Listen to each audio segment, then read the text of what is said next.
একজন মা, তার ইন্তেকাল হয়েছে, ইন্তেকাল করেছে মা। যে রুমের ভিতরে ইন্তেকাল করছে রুমটা ময়লা আবর্জনা দ্বারা পরিপূর্ণ। তথ্যপত্র নেওয়ার পরে খোঁজ নিয়ে জানা গেল যেই মহিলাটি ময়লার ঘরে তার লাশ পাওয়া গেল, পচা লাশ পাওয়া গেল। এই মহিলার 4টা সন্তান, 3টা সন্তান ছেলে, 1টি মেয়ে। বড় ছেলে সচিব, মেজো ছেলে বুয়েটের শিক্ষক, ছোট ছেলে কানাডার প্রবাসী, আর মেয়ে হলো শিক্ষিকা। আর মার ইন্তেকাল হলো ময়লা আবর্জনার একটা রুমে, পচা লাশ বের হলো। মানবতা কোথায়? 4টা সন্তানের একটা সন্তানের নিকটেও কি মা আশ্রয় পেল না? এর নাম হলো রাহমা। আল্লাহ পাক বলছেন তোমার দিলটাকে রহম করে দাও পিতামাতার জন্য। কার জন্য বলুন তো? বাবা মায়ের জন্য। আল্লাহ পাক বলছেন, আল্লাহ পাক বললেন জানাহাজুল্লি মিনার রাহমাম, তোমার দিলটা একেবারে রহম করে দাও পিতামাতার জন্য, প্রশস্ত করে দাও, নরম করে দাও।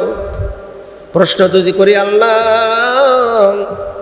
আমার নাই বাবা মা, আর পৃথিবীতে আমি এখন কি করব? আল্লাহ ভাই আরো কাজ আছে রে বান্দা। তুই তোর বাবা মার জন্য প্রতিনিয়ত তোমার রবের কাছে তুমি দোয়া করতে থাকবে।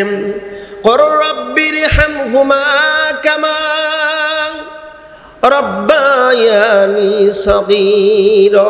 বলুন না আমার সাথে, রব্বির হামহুমা কামা রব্বায়ানি সগীরা। আয় আমার রব, পৃথিবীতে বাবা মা যেমন করে ছোট্টবেলায় কোলে পিঠে করে মানুষ করেছি, এই কবরের ভিতরে তারা শুয়ে আছে কেমন করে জানি না রে রব। বাবা মা যেমন করে রহমতের কোলে লালন পালন করেছে, তুমিও তোমার রহমতের কোলে ওই বাবা মাকে তুমি লালন পালন করো। জোরে বলুন একটু আল্লাহু আকবার। এভাবে যে দোয়া করতে হবে, পৃথিবীতে কেমন আদব কেমন করে করতে হবে সেটাও বলা হয়েছে। ইন্তেকালের পরেও তাদের জন্য দোয়া করতে হবে। অপ্রিয় বন্ধু, আল্লাহ পাক রব্বুল আলামিন বাবা মার জন্য, সন্তান বাবা মার জন্য, সন্তানদের জন্য, বাবা মার ক্ষেত্রে সন্তানদের জন্য জান্নাত প্রস্তুত করেছেন, আবার জাহান্নাম উন্মুক্ত রেখে দিয়েছেন। হুজুর বলেছেন হুমা জান্নাতুকা আও নারুকা, পিতামাতা হলো সন্তানের জন্য জান্নাত অথবা জাহান্নাম। তাদের সাথে যদি দুনিয়ায় ইহসানমূলক আচরণ করা যায়, ভালো আচরণ করা যায়, জান্নাতের দরজা উন্মুক্ত। তাদের সাথে খারাপ আচরণ করবে, তাদের জন্য জাহান্নামের দরজা উন্মুক্ত। আমরা লক্ষ্য করে দেখতে পাচ্ছি গত কয়েকদিন হলো সোশ্যাল মিডিয়াতে একটি ফটোকার্ড ঘুরপাক খাচ্ছে। একজন মা, তার ইন্তেকাল হয়েছে, ইন্তেকাল করেছে মা। যে রুমের ভিতরে ইন্তেকাল করছে রুমটা ময়লা আবর্জনা দ্বারা পরিপূর্ণ। তথ্যপত্র নেওয়ার পরে খোঁজ নিয়ে জানা গেল যেই মহিলাটি ময়লার ঘরে তার লাশ পাওয়া গেল, পচা লাশ পাওয়া গেল। এই মহিলার 4টা সন্তান, 3টা সন্তান ছেলে, 1টি মেয়ে। বড় ছেলে সচিব, মেজো ছেলে বুয়েটের শিক্ষক, ছোট ছেলে কানাডার প্রবাসী, আর মেয়ে হলো শিক্ষিকা। আর মার ইন্তেকাল হলো ময়লা আবর্জনার একটা রুমে, পচা লাশ বের হলো। মানবতা কোথায়? 4টা সন্তানের একটা সন্তানের নিকটেও কি মা আশ্রয় পেল না? আমি এরকম দৃশ্য দেখেছি কিশোরগঞ্জ আমি সেখানে দেখেছি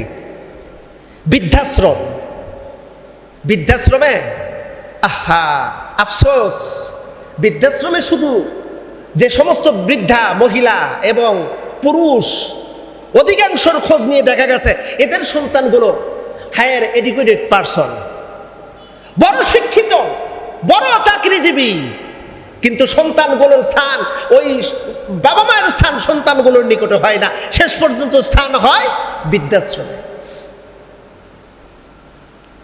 হিসাব দেওয়ার কোনো সুযোগ নাই, হিসাব দিতে পারবে না।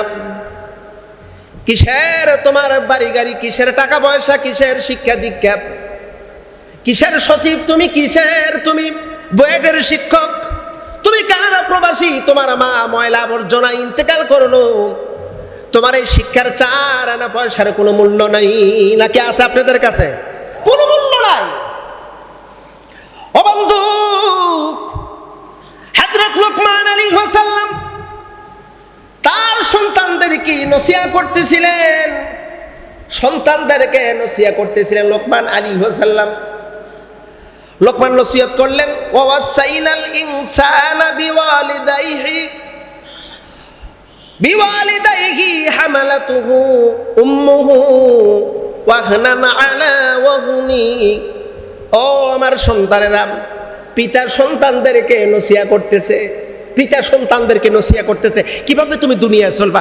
যদিও এখানে অসংখ্য কথা উল্লেখ করেছেন, আল্লাহ পাক বলেছেন লোকমান আলাইহিস সালাম তার সন্তানদেরকে উপদেশ দিচ্ছিলেন কয়েকটা বিষয় আল্লাহর কাছে এতই পছন্দনীয় হয়েছে, ওই উপদেশগুলো বিশ্বনবীর উম্মতের জন্য উপযুক্ত বলে মনে করে আল্লাহ পাকের নবীর উপরে আল্লাহ ওহী নাযিল করেছেন, ওই নসিহতগুলো নাযিল করেছেন।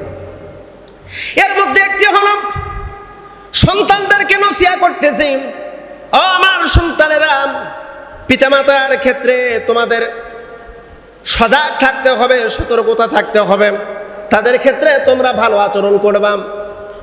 এর মধ্যে ভালো করে জেনে রাখো, হামালাতুহু উম্মুহু ওয়াহনান আলা ওয়াহনি। ও সন্তান, পিতামাতার মধ্যে তোমার মা কিন্তু কষ্টের উপর কষ্ট করে লালন পালন করেছে, কষ্টের পর কষ্ট করে তোমাকে জন্ম দিয়েছে। ও বন্ধু, মেডিকেল সায়েন্স যারা মেডিকেলের অফিসার, যেমন যারা বড় বড় বিশেষজ্ঞ যারা সার্জারি করেন, এই সমস্ত সার্জারদের কাছ থেকে আপনারা একটু জেনে রাখুন, আমার মা, আপনারা মা, আমাদের মা কেমন করে সন্তান ডেলিভারি করেছে, তাদের কতটা কষ্ট হয়েছে। আল্লাহ রাসূল বলেন, একটা মা সন্তান ডেলিভারি করতে গিয়া যতটা যন্ত্রণা পায়, এই যন্ত্রণাগুলো যদি একত্র করা যায়, হাজারটা মৃত্যুর যন্ত্রণার চাইতেও মা একবার সন্তান ডেলিভারি করতে তার চাইতে বেশি কষ্ট হয়। একবার সন্তান ডেলিভারি করতে হাজার মৃত্যুর সমান কষ্ট একটা মা একটা সন্তান ডেলিভারি করতে তার কষ্ট হয়ে যায়। আল্লাহ পাক বলছে ওয়াহনান আলা ওয়াহনি। অহনুন শব্দের অর্থ হলো এত কষ্ট, মৃত্যুর চাইতেও চরম কষ্ট। লক্ষ্য করে দেখুন, আমার আপনার মা সন্তান যেদিন পেটে ধারণ করলো, পেটে আসলো, ওই দিন থেকে মার ঠিক মতো খাওয়া দাওয়া হয় না, ঠিক মতো ঘুম পাড়তে পারে না। মার সন্তান যখন পেটের ভিতরে যত বড় হয়, মার তত কষ্ট দিন দিন বেড়েই যায়। 8 মাস 7 মাস 8 মাস থেকে আরো বেশি। ও বন্ধু, বাস্তবিক কথা, এই বিষয়টা আমাদের সকলের জানা আছে। মা ডেলিভারি রুমে যেদিন যায়, ডেলিভারি হওয়ার পূর্ব মুহূর্তে মার যে কত কষ্ট হয় এটা কেউ বলতে পারবে না, একমাত্র মা ছাড়া। মা ছাড়া কেউ বলতে পারবে না মার কত কষ্ট হয়। এই মা সন্তান ডেলিভারি করল, বেহুশ সন্তান, আমি আপনি ডেলিভারি হয়েছি, জন্ম নিয়েছি দুনিয়ায়, কান্না শুরু করেছি, আমার কান্নার মার জ্ঞান ফিরে আসলো।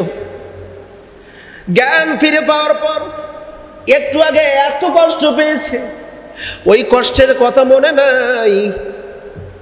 পাশের কোনো ব্যক্তি যদি থাকে, কোনো মহিলা বা কেউ যদি থাকে, দায়ী মহিলা থাকে, বলে দাও আমার কলিজার টুকরো সন্তানকে আমার কাছে দাও। কলিজার টুকরো সন্তানকে পাওয়ার সাথে সাথে মার যে এত কষ্ট হয়েছে, সব কষ্ট মুহূর্তের ভিতর ভুলে যায়। ও সন্তান, আমরা তো সবাই মায়ের পেট থেকে জন্ম নিয়েছি। দেখেন একটি চিন্তা ভাবনা করে কেমন আচরণ করতেছি মার সাথে, কেমন আচরণ করেছি, কেমন আচরণ করেছি। ও প্রিয় বন্ধু, এই জন্য আল্লাহ পাক সুবহানাহু ওয়া তাআলা বলেছেন, বান্দা, বাবা মার সাথে তোমাকে ভালো আচরণ করতে হবে।